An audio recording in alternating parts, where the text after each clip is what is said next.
নবজাতকের খোঁজে Dhaka medical college হাসপাতালে এসে ধরা পড়েন এই দুই নারী। ঠাঁই হয় হাসপাতালের পুলিশ ফাঁড়িতে। জানান, নিঃসন্তান এক দম্পতির জন্য নবজাতক সংগ্রহ করতেই হাসপাতালে আসা।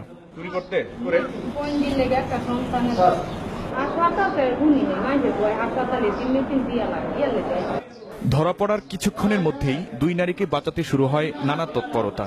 এগিয়ে আসেন হাসপাতালেরই কয়েকজন কর্মচারী। ম্যানেজ করার চেষ্টা করা হয় পুলিশ ও সাংবাদিকদের। আমাদের যদি কোনো সমস্যা না হয় সবকিছু আমরা আমাদের সাহায্য করব। খোঁজ নিয়ে জানা যায়, নিঃসন্তান ধনাঢ্য দম্পতিরা নবজাতক কেনাবেচা চক্রের কাছে জামাই বউ পেতে অগ্রিম অর্থ বায়না করে থাকে। বায়নাদের এই চুক্তিগুলো করা হয় রাজধানীর বিভিন্ন ক্লিনিক ও ম্যাটারনিটি সেন্টারে।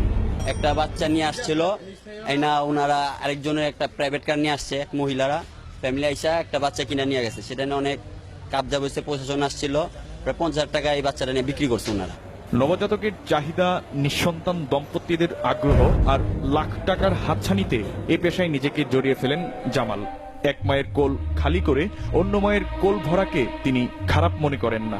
জানান, চাকরির পাশাপাশি এই কাজ করে ভালোই উপার্জন হয় তার। কারো বাচ্চা কাচ্চা নাই, কেউ এভাবে কেউ আসে, কারো বাচ্চা কাচ্চা নিয়ে কেউর বুক খালি করে কারো বুক পূরণ করে, তার বিনিময়ে হে কিছু পায়। এ ধরনের একটা সিন্ডিকেট থাকতে পারে। তার কাছ থেকেই পাওয়া যায় আরো চাঞ্চল্যকর কিছু তথ্য। জানান, চানখারপুলের একটি ক্লিনিকের কথা। ক্লিনিকটির মালিক কয়েকজন নবজাতক চোর। জামালের দেওয়ার তথ্য মতে চানখারপুলে অনুসন্ধান চালায় চ্যানেল 24 এর টিম। নির্দিষ্ট সেই ক্লিনিকটির খোঁজও মেলে সেখানে। পাশাপাশি সন্ধান মেলে এদিক সেদিক গড়ে ওঠা আরো বেশ কয়েকটি ক্লিনিকে।